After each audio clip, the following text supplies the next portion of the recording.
Assalamualaikum warahmatullahi wabarakatuh. Perkenalkan, nama saya Syahnaz Natasha dengan NPM 241063101075. Pada video kali ini, saya sebagai kelompok 2 akan membahas mengenai evolusi kebijakan dan prinsip-prinsip hukum lingkungan global.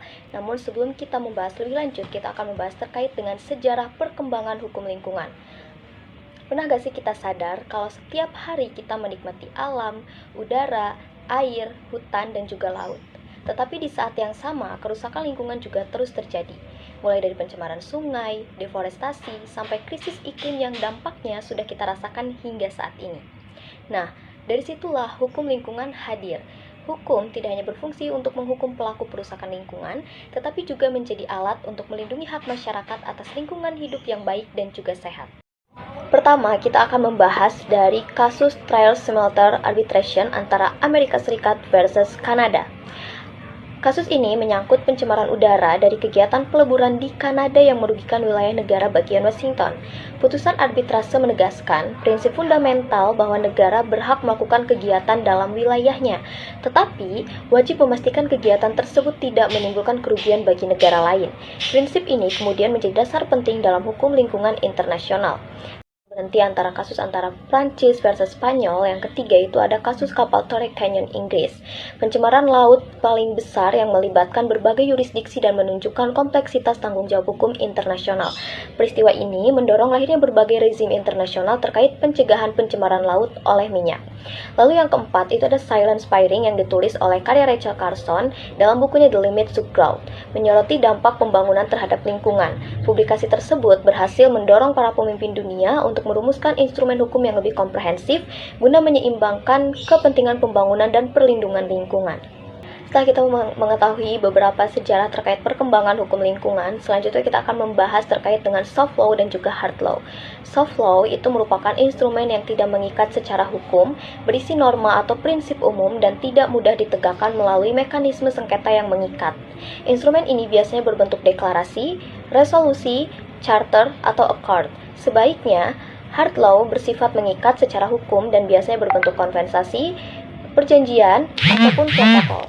Klasifikasi ini penting untuk memahami kekuatan mengikat serta peran masing-masing instrumen dalam perkembangan hukum lingkungan internasional. Soft law instrumen menurut Alan Boyle sekurang-kurangnya terus memiliki 3 karakteristik sebagai berikut. Yang pertama, soft law is not binding, artinya hukum lunak tidak mengikat. Dan yang kedua, soft law consists of general norms or principle, not rules. Hukum lunak memuat norma-norma umum atau prinsip atau asas dan bukan mengenai aturan. Lalu yang ketiga, soft law is law that it's not readily enforceable to pending dispute resolution. Hukum lunak adalah hukum yang tidak siap untuk ditegakkan melalui penyelesaian sengketa yang mengikat. Selanjutnya kita akan membahas terkait dengan perkembangan soft law instrumen, dimulai pada tahun 1972 dalam Deklarasi Stockholm. Nah, deklarasi ini dibentuk karena kesadaran perlindungan lingkungan global dimulai dari resolusi Majelis Umum PBB nomor 2398 pada tahun 1968 yang mendorong lahirnya Konferensi Stockholm 1972. Konferensi ini menghasilkan Stockholm Declaration on the Human Environment sebagai tonggak awal lingkungan modern yang memuat prinsip penting seperti pembangunan berkelanjutan, hak asasi manusia atas lingkungan yang baik, perlindungan sumber daya bagi generasi mendatang, serta kewajiban negara mencegah pencemaran lintas batas. Meskipun bersifat soft law tidak mengikat, deklarasi ini berpengaruh besar dalam mendorong pembentukan kebijakan lingkungan nasional di berbagai negara, termasuk Indonesia. Namun, deklarasi ini juga dikritik karena bersifat antroposentris sehingga kemudian berkembang pendekatan ekosentrisme yang lebih menekankan perlindungan alam itu sendiri. Lalu, tidak hanya berhenti pada deklarasi Stockholm di tahun 1972, selanjutnya perkembangan soft law terjadi lagi di tahun 1982 dalam World Charter for Nature. 10 tahun setelah Konferensi Stockholm, Majelis Umum PBB mengadopsi World Charter for Nature pada tahun 1982 untuk memperkuat komitmen perlindungan lingkungan.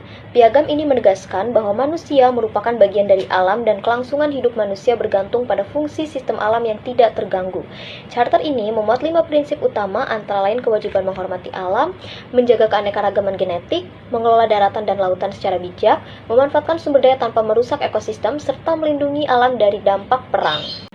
Piagam ini juga menekankan agar prinsip-prinsipnya diintegrasikan ke dalam hukum nasional dan juga internasional. Namun, karena sifatnya yang hanya mempertegas gagasan sebelumnya dalam Stockholm Declaration, pengaruh langsungnya terhadap perkembangan hukum lingkungan itu relatif terbatas.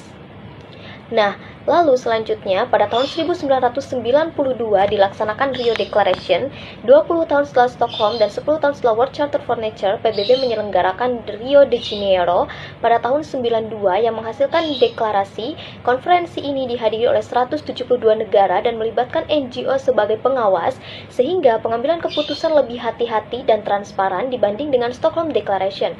Rio Declaration menunjukkan pergeseran dari pengaruh antroposentris ke ekosentris, tercermin penghilangan kata human dalam judulnya.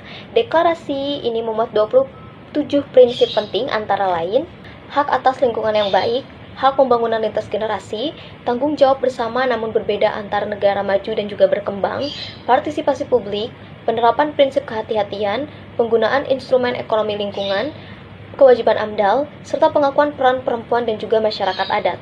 Prinsip-prinsip tersebut menjadi fondasi penting bagi perkembangan hukum lingkungan internasional dan juga nasional.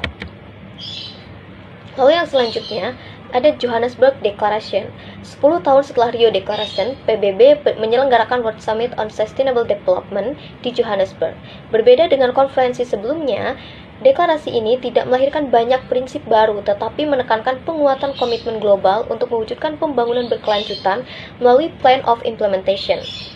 Fokus utama ini diarahkan pada 3 agenda besar, yaitu pemberantasan kemiskinan, perubahan pola konsumsi dan produksi yang lebih berkelanjutan, serta pelindungan dan pengelolaan sumber daya alam.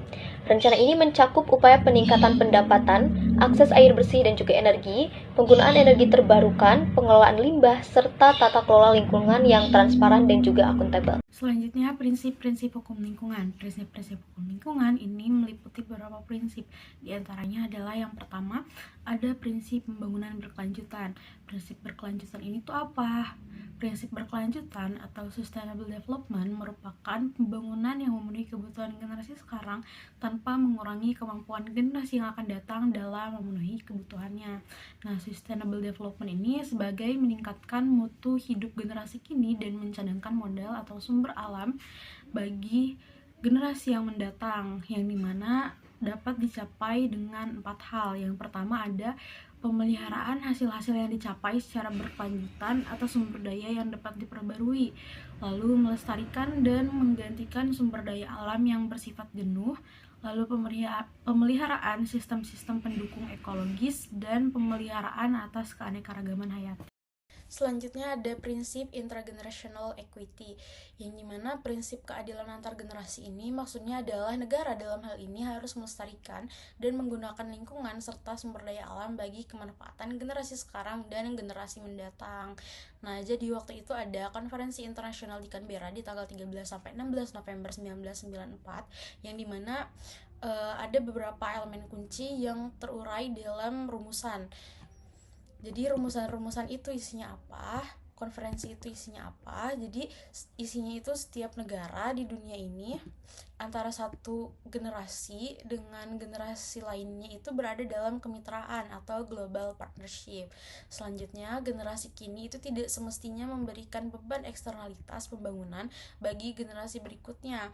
Lalu setiap generasi mewarisi sumber-sumber alam dan habitat yang berkualitas dan mewariskannya pada generasi selanjutnya, dengan mana generasi ini memiliki kesempatan yang setara dan kualitas fisik, ekologi, ekonomi, dan sosial. Serta generasi kini itu tidak boleh mewariskan generasi selanjutnya sumber-sumber alam yang tidak dapat diperbarui secara pasti. Lanjut, ada keadilan intragenerasi, yang dimana keadilan intergenerasi ini merupakan keadilan yang ditunjukkan kepada mereka yang hidup dalam suatu generasi. Nah, baru-baru ini terdapat analisis yang mengatakan bahwa keadilan intergenerasi ini menjadi keadilan di antara penghuni-penghuni bumi pada satu waktu.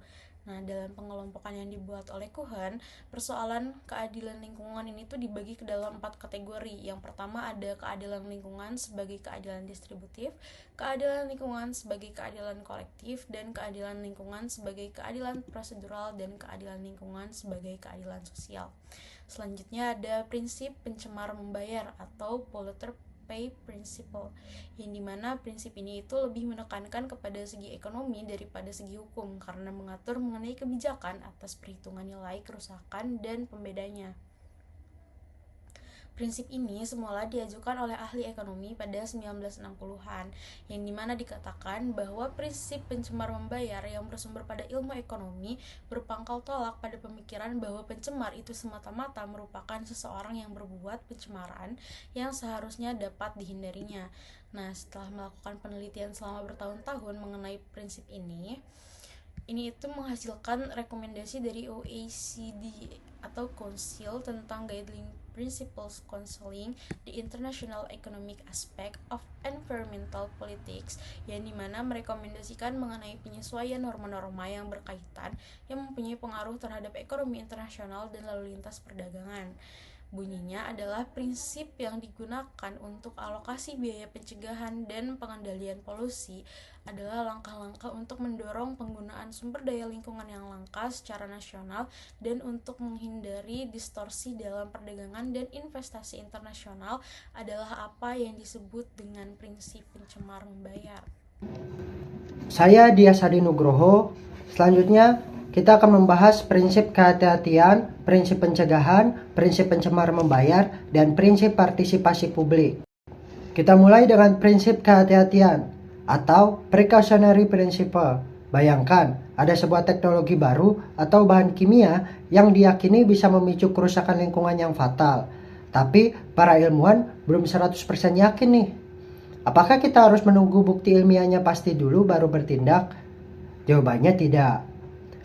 Deklarasi Rio 1992 dalam prinsip ke-15 menegaskan bahwa ketika ada ancaman kerusakan lingkungan yang serius atau tidak dapat dipulihkan, irreversible, ketiadaan kepastian ilmiah yang mutlak tidak boleh dijadikan alasan untuk menunda tindakan pencegahan. Nah, pada intinya, hukum lingkungan mengandung pepatah, lebih baik mencegah daripada menyesal. Yang beban pembuktiannya seringkali dibalik, yaitu pemrakarsa usahalah yang harus membuktikan bahwa kegiatannya tidak berbahaya, bukan sebaliknya. Lanjut ke prinsip yang kedua, yaitu prinsip pencegahan atau prevention principle. Nah, bedanya apa dengan prinsip kehati-hatian yang tadi? Bedanya ada pada kepastian. Kalau prinsip kehati-hatian berlaku ketika resikonya belum pasti. Nah, prinsip pencegahan ini berlaku ketika risiko kerusakannya sudah diketahui dan pasti akan terjadi jika tidak ada tindakan. Karena kita sudah tahu membuang limbah sembarangan itu pasti mencemari sungai, maka negara wajib dan mewajibkan langkah pencegahan. Bagaimana bentuknya di dunia nyata? Bentuknya adalah instrumen hukum seperti AMDAL, perizinan lingkungan, dan rencana tata ruang, yang mana setiap kegiatan harus direncanakan sedemikian rupa agar sejak awal kerusakannya bisa dicegah, dikurangi, atau dihilangkan. Selanjutnya kita masuk pada prinsip hak kedaulatan dan tanggung jawab lingkungan. Prinsip ini tercantum kuat dalam prinsip 21 Deklarasi Stockholm dan prinsip 2 Deklarasi Rio, yang mana pada intinya memuat dua sisi mata uang. Sisi pertama, hak kedaulatan. Setiap negara berdaulat punya hak mutlak untuk mengelola dan mengeksploitasi sumber daya alamnya sendiri sesuai kebijakan lingkungan dan pembangunannya. Dan tidak ada negara lain yang boleh ikut campur. Tapi ada sisi kedua, yang mana tanggung jawab lingkungan. Negara ini harus memastikan bahwa kegiatan di dalam wilayah hukumnya tidak merugikan lingkungan negara lain atau kawasan di luar yurisdiksi nasional, seperti laut lepas. Contoh sederhananya, Indonesia berhak membuka lahan untuk perkebunan, tapi Indonesia juga bertanggung jawab memastikan asap kebakaran hutannya tidak menyeberang dan menyesakkan napas warga di negara tetangga, seperti Malaysia atau Singapura. Yang mana pada intinya, kebebasan selalu datang bersama tanggung jawab. Dan yang terakhir, yaitu prinsip partisipasi publik. Seperti yang kita tahu, lingkungan hidup itu kan milik kita bersama, atau common property lah. Maka kita semua berhak ikut campur dalam menjaganya. Berdasarkan prinsip ke-10 Deklarasi Rio, penyelesaian masalah lingkungan paling efektif jika ada keterlibatan seluruh warga negara yang berkepentingan. Nah, ada 3 pilar utama nih dalam prinsip ini. Yang pertama, akses informasi, yang mana warga berhak tahu dokumen AMDAL, tingkat polusi udara, dan izin pabrik di sebelah rumah mereka. Yang kedua, akses partisipasi, yang mana warga harus dilibatkan dalam pembuatan keputusan lingkungan. Partisipasi ini bukan sekedar sosialisasi, tetapi partisipasi bermakna. Yang ketiga, akses keadilan. Jika hak lingkungan warga dilanggar, mereka harus punya jalan untuk menggugat ke pengadilan atau lembaga administratif. Nah, prinsip keterbukaan publik ini menjadi nyawa bagi gugatan-gugatan lingkungan oleh masyarakat sipil dan organisasi lingkungan NGO di berbagai belahan dunia, termasuk di Indonesia. Sekian dari saya, Dyas Adi Nugroho. Selanjutnya akan dipaparkan oleh teman saya. Poin selanjutnya yaitu integrasi prinsip-prinsip lingkungan global dalam hukum nasional Indonesia. Integrasi ini terbagi ke dalam 2 tingkatan utama, yaitu konstitusi, Undang-Undang Dasar 1945, dan Undang-Undang Sektoral maupun Undang-Undang tentang Hukum Lingkungan Hidup. Menurut Kusnadi Harjo Sumantri, kaidah dasar yang melandasi pembangunan dan perlindungan lingkungan hidup di Indonesia terdapat dalam pembukaan Undang-Undang 1945 pada alinea keempat yang berbunyi, kemudian daripada itu untuk membentuk suatu pemerintahan negara Indonesia yang melindungi segenap bangsa Indonesia dan seluruh tumpah darah Indonesia untuk memajukan kesejahteraan umum, mencerdaskan kehidupan bangsa dan ikut melaksanakan ketertiban dunia yang berdasarkan kemerdekaan, perdamaian abadi, dan keadilan sosial. Maka disusunlah kemerdekaan kebangsaan itu Indonesia yang terbentuk dalam suatu susunan negara Republik Indonesia. Undang-Undang Nomor 4 Tahun 1982 tentang ketentuan-ketentuan pokok pengelolaan lingkungan hidup. Asas hukum lingkungan dalam Undang-Undang Nomor 4 Tahun 1982 tentang ketentuan pokok pengelolaan lingkungan hidup dicantumkan dalam Pasal 3. Pasal ini mengandung 3 asas hukum lingkungan, yaitu 1. Pengelolaan lingkungan hidup berasaskan pelestarian kemampuan yang serasi dan seimbang. 2. Pengelolaan yang dimaksud merupakan upaya yang menunjang pembangunan yang berkesinambungan. Yang ketiga yaitu peningkatan kesejahteraan manusia. Adapun kasus integrasi prinsip lingkungan global dalam beberapa kasus yang terjadi di Indonesia, yaitu kasus Kapas Transgenik tahun 2001 dan kasus Mandalawangi tahun 2003. Di sini saya akan membahas kasus longsor Mandalawangi yang terjadi pada Januari tahun 2003 di Kadungora, Garut, Jawa Barat. Di kasus ini merupakan salah satu tonggak penting dalam penegakan hukum lingkungan hidup di Indonesia, karena kasus ini menyoroti pertanggungjawaban pengelolaan hutan atas bencana yang timbul akibat pengelolaan yang salah. Sekian presentasi dari kelompok kami. Wassalamualaikum warahmatullahi wabarakatuh.